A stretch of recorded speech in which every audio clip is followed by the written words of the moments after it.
ഒന്ന് ഇരുട്ടി വെളുത്തപ്പോൾ ലാഭം നഷ്ടമായി മാറി. അതായത് ഗതാഗത മന്ത്രി സ്ഥാനത്ത് നിന്ന് ആന്റണി രാജു പടിയിറങ്ങി കെ.ബി. ഗണേഷ് കുമാർ മന്ത്രിയായി എത്തിയപ്പോൾ ലാഭക്കണക്കുകൾ നഷ്ടക്കണക്കുകൾക്ക് വഴിമാറി.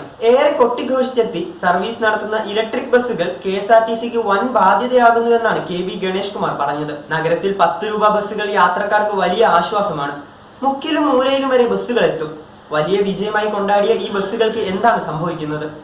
എന്താണ് വസ്തുത? ആര് പറയുന്നതാണ് ശരി? ആന്റണി രാജു പറഞ്ഞതോ കെ.ബി. ഗണേഷ് കുമാർ പറയുന്നതോ? ഒന്ന് പരിശോധിച്ചു നോക്കിയാലോ? തിരുവനന്തപുരം നഗരത്തിൽ നിലവിൽ 90 ബസ്സുകളാണ് നിരത്തിലോടുന്നത്. 50 ബസ്സുകൾ കൂടി ഈഞ്ചക്കൽ ബസ് ടെർമിനലിൽ എത്തിച്ചിട്ടുണ്ട്. ഓരോ ബസ്സിനും 95 ലക്ഷം രൂപയാണ് വില. എന്നാൽ ഈ ബസ്സുകൾക്ക് 5 വർഷം കൂടുമ്പോൾ ബാറ്ററി മാറ്റണം. ഒരു ബാറ്ററിക്ക് 76 ലക്ഷം രൂപയോളമാണ് വില. ഇത് വരും നാളുകളിൽ വൻ ബാധ്യതയാകും വരുത്തി വയ്ക്കുക. 200 കിലോമീറ്ററാണ് ഫുൾ ചാർജ് ചെയ്യുന്ന ഒരു ബസ്സിന്റെ മൈലേജ്. ഇതിനുള്ള കറണ്ട് ചാർജ് 1600 രൂപയാണ്. ഈ ബസ്സുകൾക്ക് നഗരത്തിനുള്ളിൽ 10 രൂപ നിരക്കിലാണ് സർവീസ് നടത്തുന്നത്. സ്മാർട്ട് സിറ്റി പദ്ധതിയുടെ ഭാഗമായി ഈ ബസ്സുകൾ അനുവദിച്ചത് K-Swiftനാണ്. ഈ ബസ്സുകൾ KSRTCക്ക് വാടകയ്ക്ക് നൽകിയാണ് ഓടിക്കുന്നത്.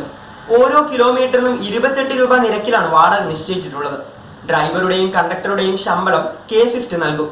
ഇവർക്ക് 715 രൂപയാണ് ശമ്പളം നിശ്ചയിച്ചിട്ടുള്ളത്. 10,000 രൂപ കളക്ഷൻ ലഭിക്കുന്ന ഈ ബസ്സുകൾക്ക് 200 കിലോമീറ്റർ ഓടുന്നതിന് 1600 രൂപ കറണ്ട് ചാർജ് മാറ്റിവെച്ചാൽ ശേഷിക്കുന്നത് 8400 രൂപയാണ്. ഓരോ കിലോമീറ്ററിനും 28 രൂപ വെച്ച് വാടക നോക്കുമ്പോൾ 5600 രൂപ KSRTC K-Swiftന് നൽകണം. അതിനു പുറമെ മെയിന്റനൻസ് ചാർജും സ്റ്റേഷൻ മാസ്റ്ററുടെ ശമ്പളവും സർവീസ് ചെലവും KSRTC വഹിക്കണം. ഓരോ ബസ്സിനും 1000 രൂപ ഈ ചെലവുകൾക്കാകും. അതായത് 10,000 രൂപ കളക്ഷൻ ലഭിക്കുന്ന ഒരു ബസ്സിൽ 1800 രൂപ മിച്ചം ലഭിക്കും. അതേസമയം KSRTCയുടെ ഒരു സാധാ ബസ് 350 കിലോമീറ്റർ ആണ് ഓടുന്നത്. അതായത് 116.66 ലിറ്റർ ഡീസൽ ഒരു ബസ്സിന് വേണ്ടി ചെലവ് വരും. ഇന്ധന ചെലവ് മാത്രം 11,660 രൂപ. കണ്ടക്ടറുടെയും ഡ്രൈവറുടെയും ശമ്പള ഇനത്തിൽ 2000 രൂപ ചെലവ്. മെയിന്റനൻസ് ചാർജ് ഇനത്തിൽ 1000 രൂപ. സ്പെയർ പാർട്സിനും മറ്റുമായി 100 രൂപ എന്നിങ്ങനെയാണ് ചെലവ് വരുന്നത്. സാമാന്യം 15,000 രൂപ കളക്ഷൻ ലഭിക്കുന്ന സാധാ ബസ്സായാൽ പോലും മിച്ചം പിടിക്കാനാകില്ല.